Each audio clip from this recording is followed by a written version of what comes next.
Morning, guys. This is the one and only Scott-san. I'm here to talk about, yet again, The Alchemist, okay, by Paulo Coelho. Remarkable writer. Remarkable.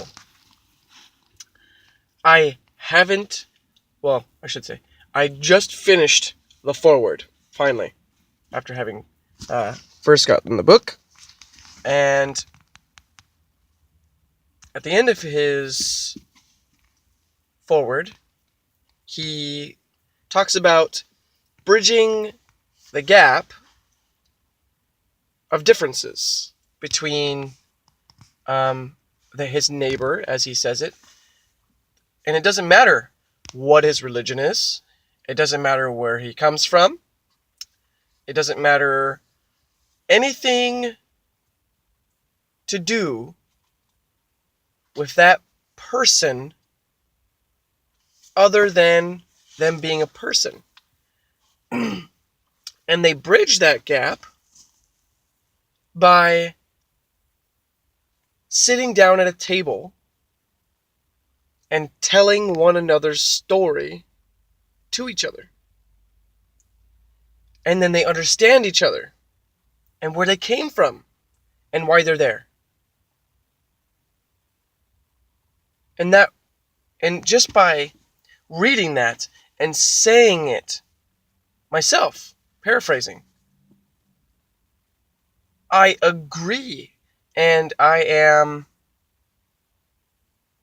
don't want to say enlightened, but it puts a hint of happiness in my life, knowing that I've done the same thing, opened up doors that were closed, that I closed many times, or once, and never opened it again, because of some sort of feud or whatever, some sort of clash, right? Well, eventually, there might be some sort of reconciliation, some sort of getting over it with the aid or help of the person who gave that hardship to you, right? Who you experienced that probably overwhelming experience with, and so you shut it off. But if you would just sit down and talk to the person, give them your side of the story, and explain yourself, express yourself as fully and as honestly as possible, you will reach them.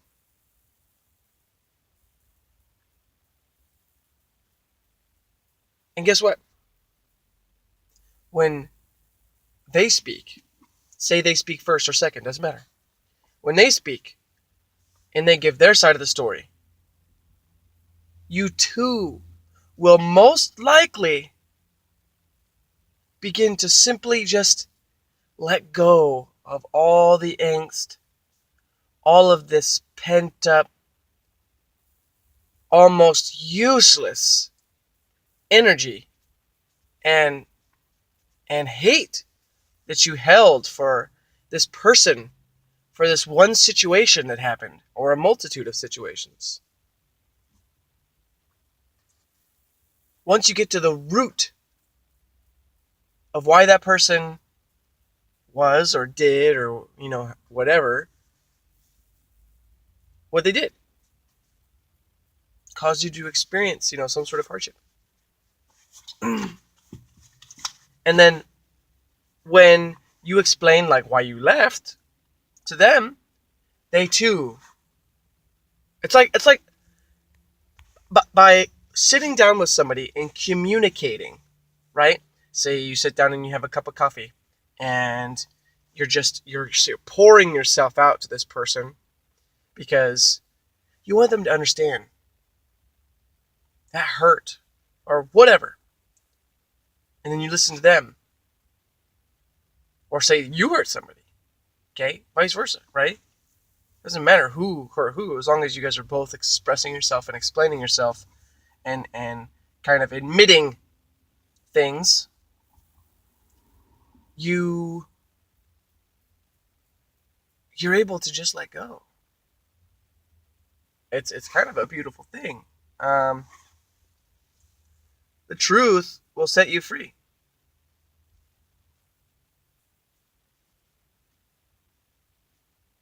People grow up. Well, I shouldn't say that. If you're lucky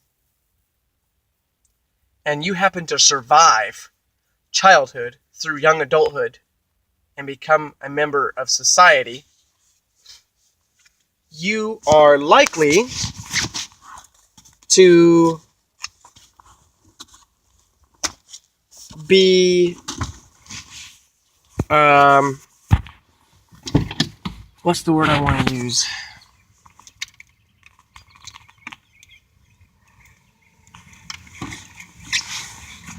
You are likely where was I going with that? Survival. Oh, you're likely to mature. Because, you do things as a kid and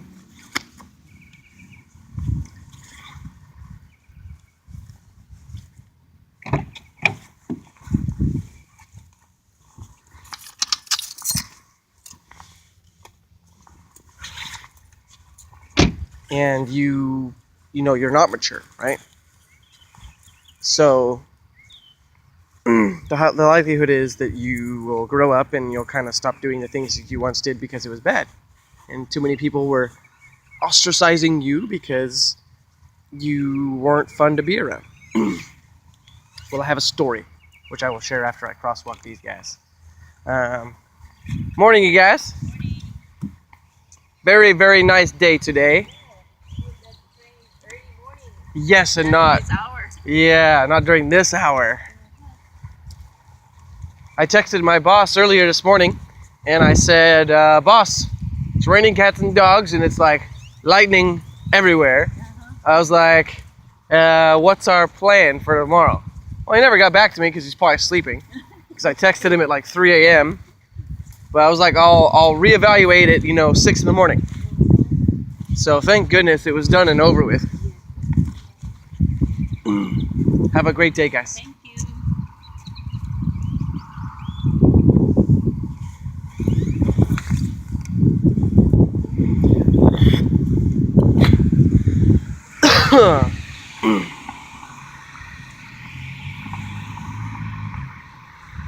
I'm noticing that my throat is dry, coarse. I really hope I'm not getting sick, honestly. I'm going to zip up my throat thing here.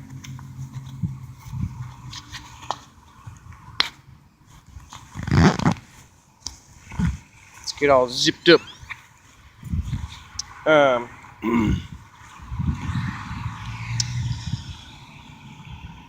So, there was a gentleman that I once knew who, in his circle, was very popular. And the circles around him were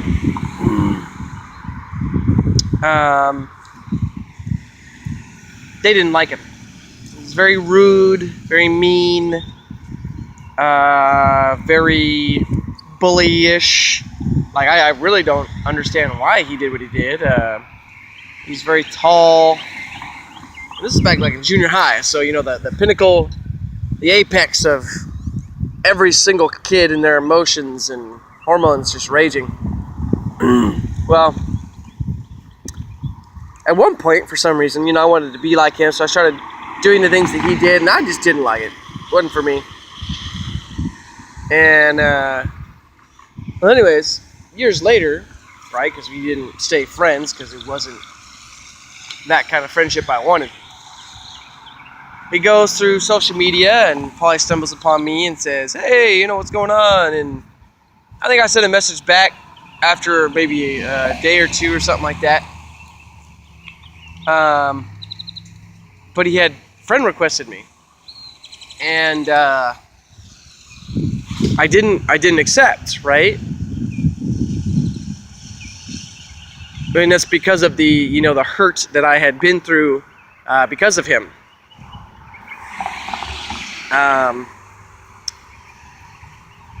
Now, I'm speaking honestly, openly, and not using names, but it would be very hard to let go and invite him to come and share a cup of coffee with me and talk about the past that we had and kind of get over it, right? It would be difficult. And the only reason why I bring it up is because I want to be honest about what hurt is, about what things you don't exactly have control over, and about excuse me, about knowing that when you are talking about human beings, the relationships that we share, you have to understand that it's not easy. It's never easy. And the only reason why it's not easy is because the human being is kind of like an unknown. Have a good one.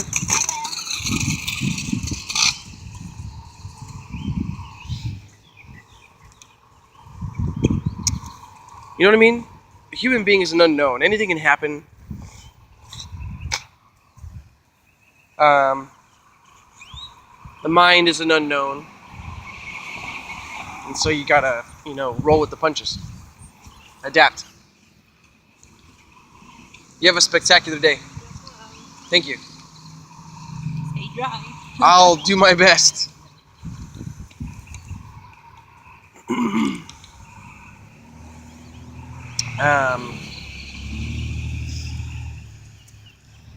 Man. I feel like at the time when he sent me that friend request, a lot of time had passed. I was well into my 20s, which I'm sure he was as well. And I was sitting there and I was thinking, I was like, a lot of time has passed. I'm sure he's grown up a bit. I looked at his profile, I think he had a kid. Don't know if he was married, but I was like, I was kind of giving him the benefit of the doubt, like, well, maybe he's changed. But then I had to, let my conscience get involved and think, do you really want that person to be, in your circle, in your life? Why would you even remotely think that would be a good idea? And that was only based on the past. I was convincing myself that this young man had not changed. Isn't that just messed up?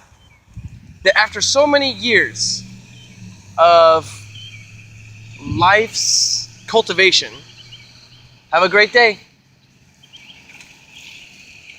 that I'm sitting back thinking that he hasn't changed. Isn't that terrible? I was convincing myself that, no, there's no way he changed. There's no way he grew up. When instead I should have looked in the mirror and asked myself, did you grow up?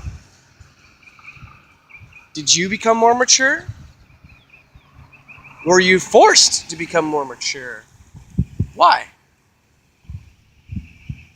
And then say, yes. And then say, well, let's ask again. Do you think he matured? Do you think he became an adult? Started handling responsibilities to take care of his kid? The answer would definitely change from a no to a most likely yes. Most likely. So there's no way to know, right? Media can make things look nice or perfect or just be a facade. So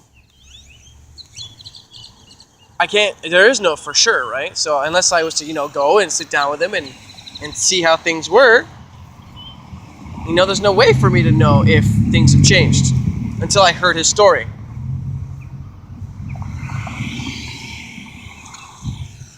So I'm sitting back thinking that, there's people, there's gentlemen and people who I went to school with that I wouldn't mind, reconnecting with to say hey and, ask them how they're doing and if they have any kids and are they married, It'd be kind of cool. I mean, I have some really good friends from back in the day. Like, I'm not friends with all sorts of people. Tonya, Raymond. I think I'm friends with Raymond. This is like elementary, junior high stuff. And a lot of people took directions that I didn't want to go in. Now, that doesn't mean that you guys have to go out of your way to really bring people into your life that you don't want there. So, you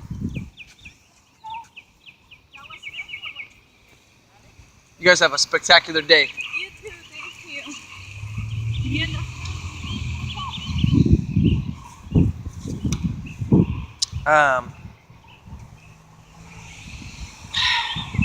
Yeah, I'm not suggesting that you have to do anything. You really don't. Don't gotta do nada. I would say though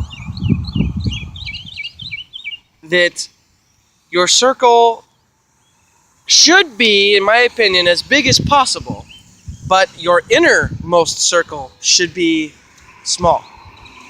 And the one that's innermost should be the smallest, right? So you have these people who you once connected with, right?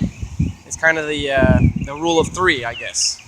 You know somebody who knows somebody who knows somebody. So the reach of three. Well, and that kind of goes to that third tier. So there's the self, there's the innermost ring, which is probably your family unit. So for me, it's Ashley, Caden, Corbin, okay? And then it's our inner circle, right? Next large ring around us, of people who we interact with probably almost on a daily basis, most frequently. Even the people that we don't interact with daily, but we would love to because they for some reason bring you joy or happiness. They're good friends, right? Then you have everybody who you're acquainted with, don't really know very well, or you don't hang out. There's no real desire to hang out. It's just you guys haven't built that relationship yet, right? Like friendship or even kinship. I haven't even gotten to the inner circle yet. So that's the outer ring.